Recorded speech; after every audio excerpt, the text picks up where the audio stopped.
The views expressed are solely those of the speaker and not necessarily those of Paltalk.com, AVM software, or its advertisers.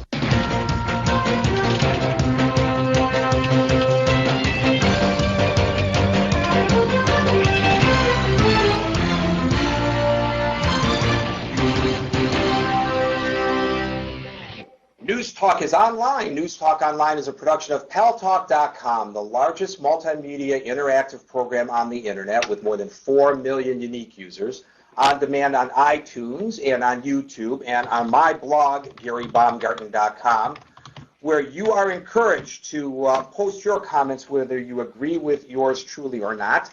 Thanks to our friends at CRN Digital Talk Radio, we are syndicated to an additional 12 million households. I am your host, Gary Baumgarten. Welcome to the show. I try as much as possible, my staff tries as much as possible to bring to you stories that are being underreported by the mainstream media, but are nonetheless very important issues for us all to address. Of course, we've had a number of shows about the war in Iraq. We actually talked recently about some of the successes in Iraq. It's not a one-sided program that we run here. This is a non-ideological show. But one thing that's been very consistent, and I have been hammering away at my wonderful staff, and I have been seeking out myself stories such as this, because I feel whether you are in favor or opposed to the war in Iraq, we owe a debt of gratitude to the brave men and women who serve in our military. And I have said this many times. We send them off to war with pomp and circumstance and waving flags and balloons lifted and everybody cheering, and then they come back and we underwelcome them when they return. I don't know if there's such a word, but I just coined it if there's not. We underwelcome them. No, we don't throw stones and spit in their faces as was done by some reprehensible people following the Vietnam War. But we don't give them the place in society that they so richly deserve. And worse, we tend to sweep under the carpet the problems that come back with many of them. The psychological, the emotional, the physical scars that they carry. Now, I'm going to just date myself a little bit. Those of you who are my vintage, please bear with me. You're very much aware of this story. Some of you for whom the Vietnam War is just something in the history books may not know this because it's kind of like a footnote. But it was a big story back in the Vietnam War day. It was called the story of Agent Orange, a defoliant that they sprayed to literally weed out the Viet Cong. And a lot of American troops came back suffering from a lot of different types of cancer. It is believed as a result of their exposure to Agent Orange. Now, that's been disputed, and it continues to be disputed by the government. But the news media, to its credit, did its job back in the 60s and in the 70s, and even in the 80s, by covering the Agent Orange story, bringing it to the attention of the general population. So it comes as a little bit of a disappointment to me that there is a lone voice seemingly crying out into a vacuum almost. And that lone voice is investigative reporter R.B. Stuart, who we've had on this program before.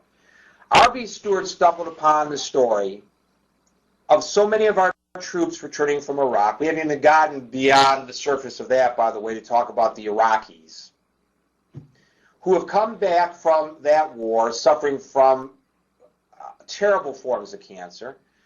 Many times these are cancers that don't present to doctors here in the United States hardly ever. They're so rare. And yet they come home with it. How did she find the story? Sadly, her own sister, who was a chaplain, a U.S. Army captain. Her name is Captain Fran Stuart, came back with huge tumors in her stomach.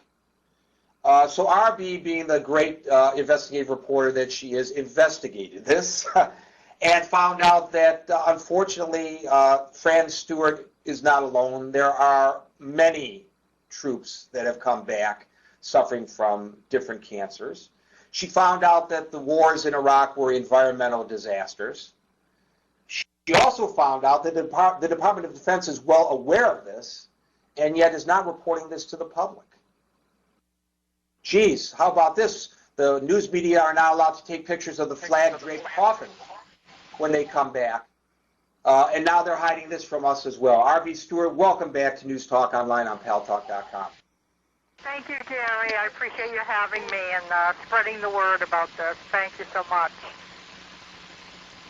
Well, of course, it was your story in the Huffington Post that reminded me of this story. And congratulations to the Huffington Post for publishing it, and shame on the rest of the news media for not latching onto it. Let's talk about your sister, Fran Stuart, for starters. Okay. Tell me what happened with your sister. She was deployed to Iraq in 2003 when the war commenced, and she came home just about a year later in March of 2004. She went back to the 101st Airborne. They never gave her a physical. They took blood work from her and urine samples about 3 weeks after she arrived back to the 101st in Fort Campbell, but they never told her what they were looking for, and they never gave her the results. And they did this with all of the battalions that came home. And suffice to say, after a couple of months trying to reinsert herself back into Army life in the United States, they decided to deploy her to Germany. And it's while she was in Germany, the first year of her tour there, that she just developed physical problems, which ended up to be a volleyball-sized tumor in her abdomen. Because it was something that was so unusual for the doctors there, they just put a false diagnosis of ovarian cancer on her, stage 4, in order to get her medevaced as soon as possible to Walter Reed in the United States. So she was medevaced to Walter Reed Army Medical Center in Washington, D.C., and within 3 days, she was in surgery where they removed the volleyball-sized tumor, and the doctors were amazed to see something so massive.